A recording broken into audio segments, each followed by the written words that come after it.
bu kel yerimde yeri vardır. Çünkü siz adam gibi adamsınız.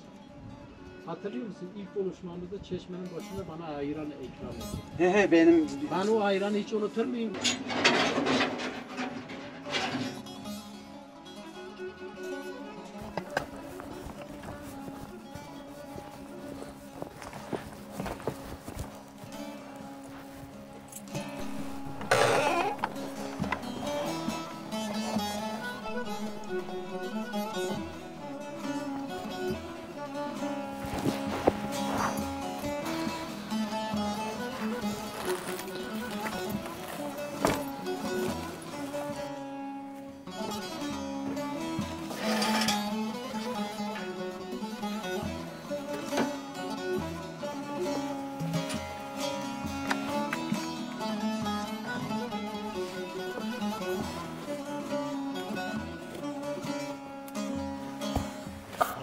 Serdiler de sarı samanı,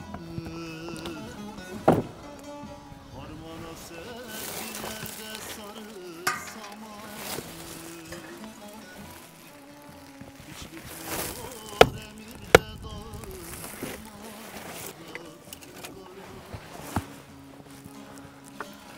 hiç bitmiyor emirde dağ.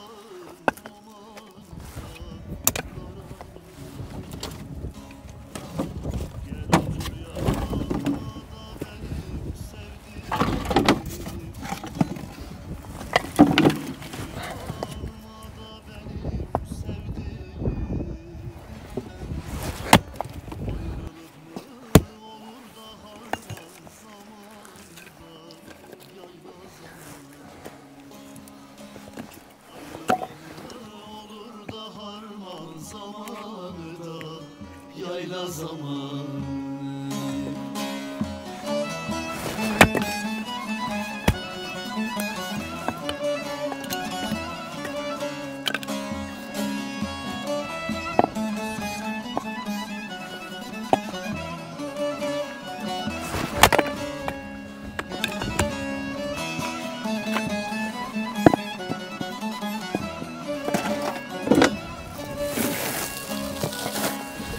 Doğanın en güzel yönü insanın üzerindeki yılların yorgunluğunu alıyor. Şimdi insan toprakta geldiği için toprakla yani doğayla haşır naşır olduğu zaman insanın psikolojisine iyi geliyor. İnsanın beynindeki yorgunluk kayboluyor. Vücuttaki yorgunluk kayboluyor.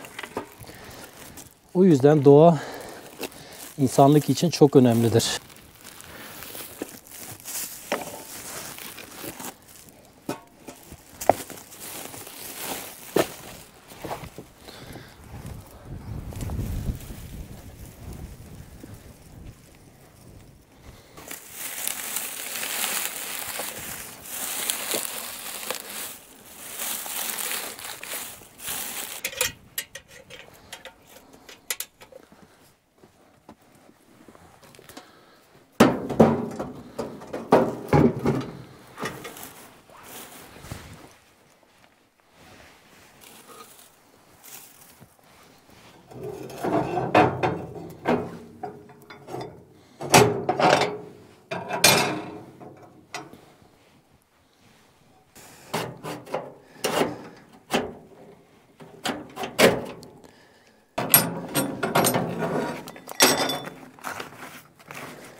Balkonu geçen hafta yaptım.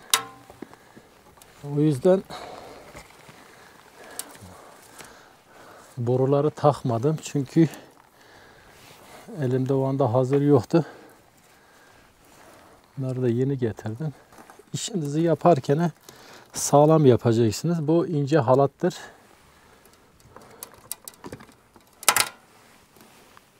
Bu rüzgarda, havada aşılmaz bir şey olmaz.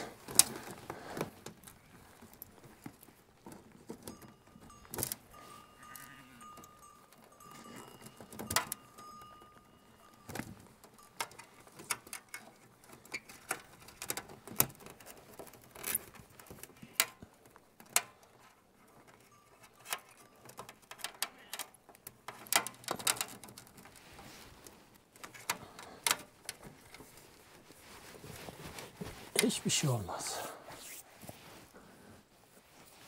Şapkası olacak. Şapkayı böyle takacaksın.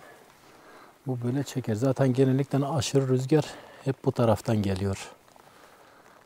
Yani doğu rüzgarı aşırı değil. Güney rüzgarı da aşırıdır. Bir de batı rüzgarı biraz aşırıdır.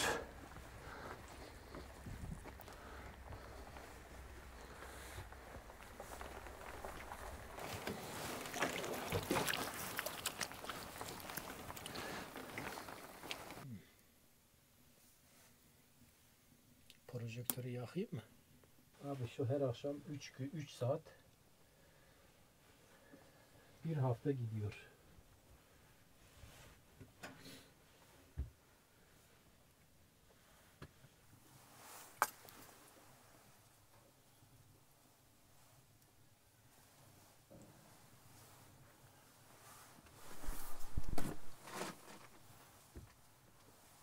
Şu kütüğünü getirmem lazım.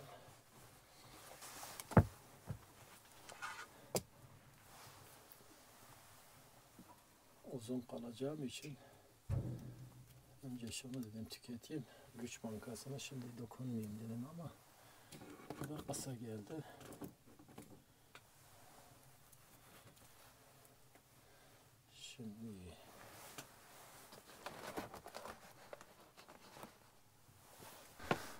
Şimdi biz böyle evlerde doğup büyüdüğümüz için ben 12 yaşına kadar böyle bir evde yaşadım. Bir dağ köyünde doğup büyüdüm.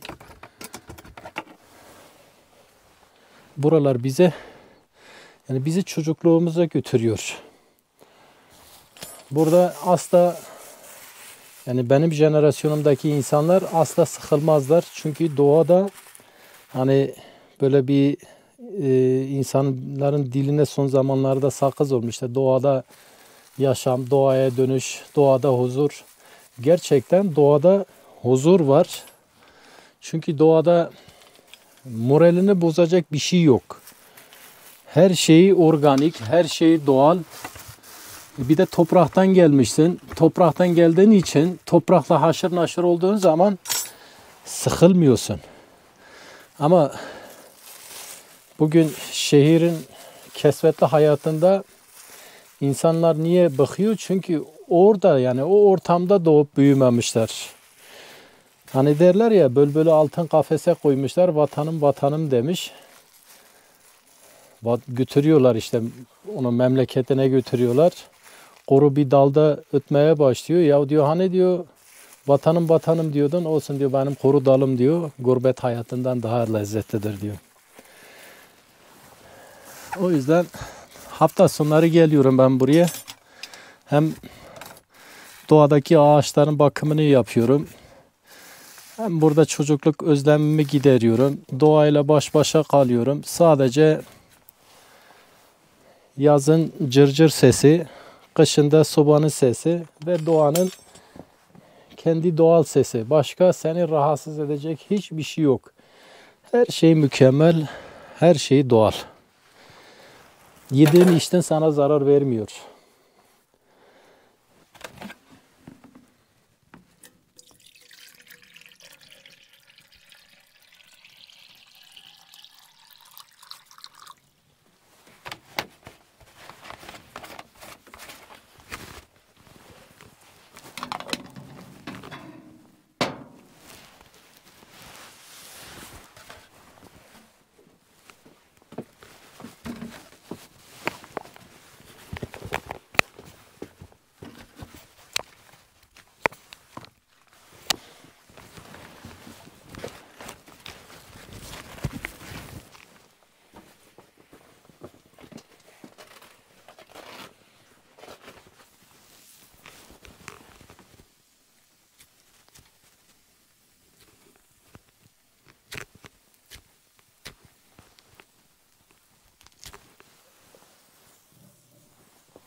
Şu gördüğüm kavak kütüğüdür.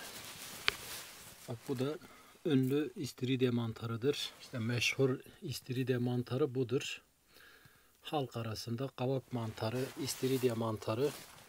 Şu anda bu kütüğü buraya koymuşum. Sıcak yerde bu şimdi böyle büyüyecek. Kilolarcana mantar çıkacak.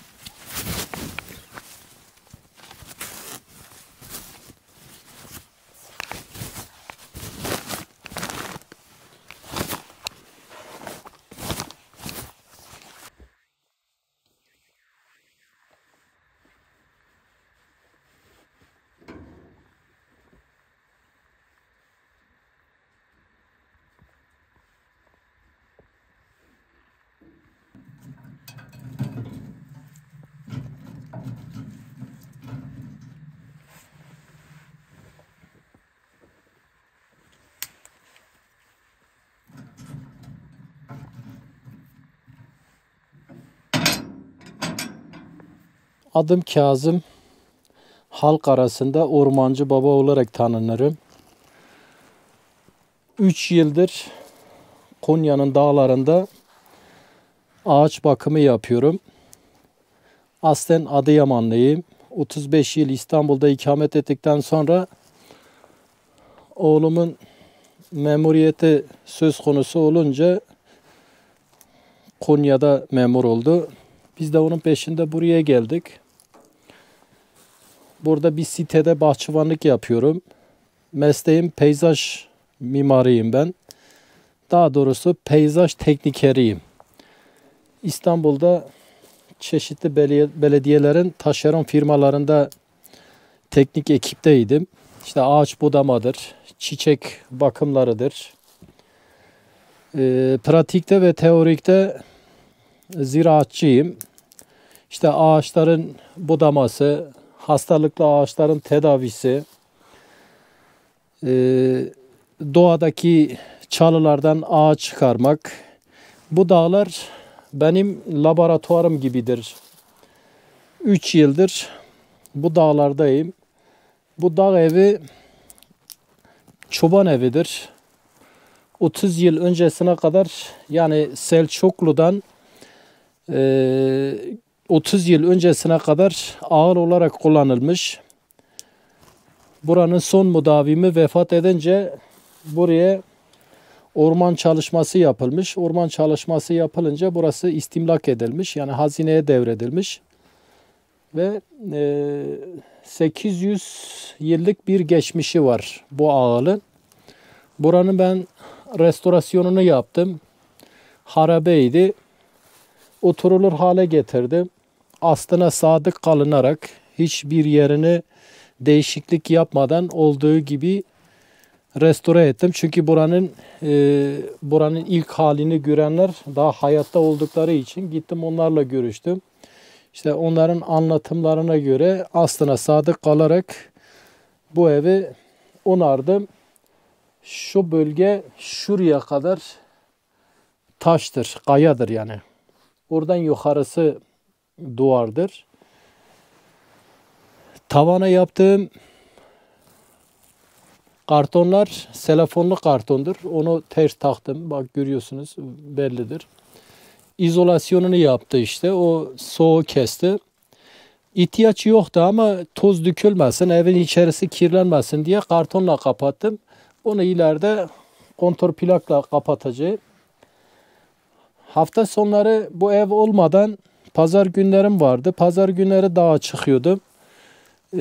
Yol uzun olduğu için yorgunlukta ağaç bakımı yapamıyordum. Çözüm yollarına gittim. Burayı buldum. Burayı onardım. Onardıktan sonra geldi. Cumartesi günleri akşamdan geliyorum.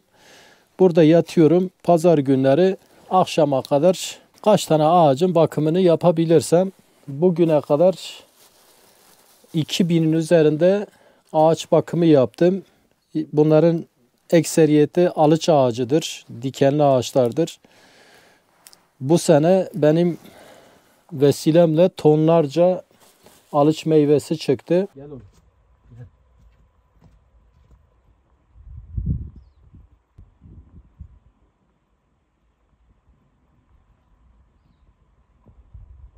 Gel oğlum. Gel. Hadi gel. Al. Al. Sen abi ne korkuyorsun, gel. Benden sana zarar gelmez, gel. Ya hayvana şefkat göstermemişler. Hayvana şefkat gösterseler hayvan böyle insanlardan çekilmez. Korkma oğlum, korkma. Hadi git. Bir yıldır yanıma geliyorsun, hep korkuyorsun. Ama bugünkü nasibin o kadarmış. Bir dahaki gelişte sana kemik getiririm. Tamam. Afiyet olsun. Bir köpek 40 gün ölmüş sahibinin başında aç susuz bekler, sahibini terk etmez. Bir insanı 40 gün bakarsın, bir gün bakmasan sana küser gider. İnsanlarla hayvanlar arasındaki fark budur. Bunlar sadık canlılarımızdır. Bu şimdi bir umutla 5 kilometre ileride her hafta sonu seziyor. Ben buraya geldiğim zaman geliyor. Yiyeceğimden ona bazen veriyorum. Az olduğu halde, ama o yiyeceğin yerine yeni yiyecek geliyor. Bir dağcı geliyor. Olmadığın yerde bir dağcı geliyor. Yemeğini burada bana bırakıyor, gidiyor.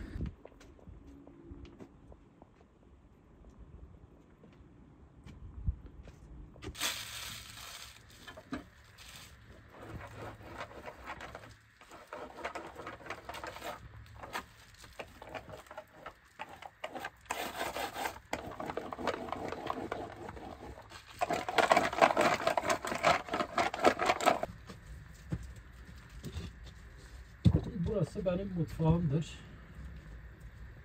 Şu kısım benim mutfağımdır. Şurası da tabak çanak koyulan eski nostaljik raflardan. Burası 2000 yıllık Türkiye Cumhuriyetlerin, Türkiye devletlerin, imparatorlukların, yani Türklerin kuruluşundan günümüze kadar Türklerin bayraklarıdır. En üstte gördüğünüz gibi Azerbaycan bayrağı, Osmanlı Torası, Mustafa Kemal Atatürk ve Türkiye'mizin bayrağı.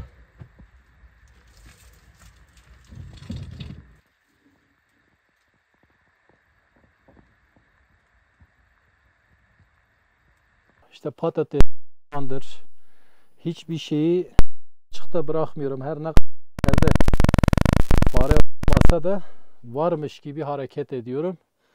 Burayı, her şeyi tavana asıyorum. Yani yerde, açıkta hiçbir yiyecek bırakmıyorum. Tavamdır, işte sacımdır, kap kaşıklarımdır. Kaba olanlarını buraya koyuyorum. Küçük olan bardak vesaire, şekerlik, onları da oraya koyuyorum. Her şeyi tertipli, düzenli, el altında. Burası dağ evidir. Dağ evinin ortamı da böyledir.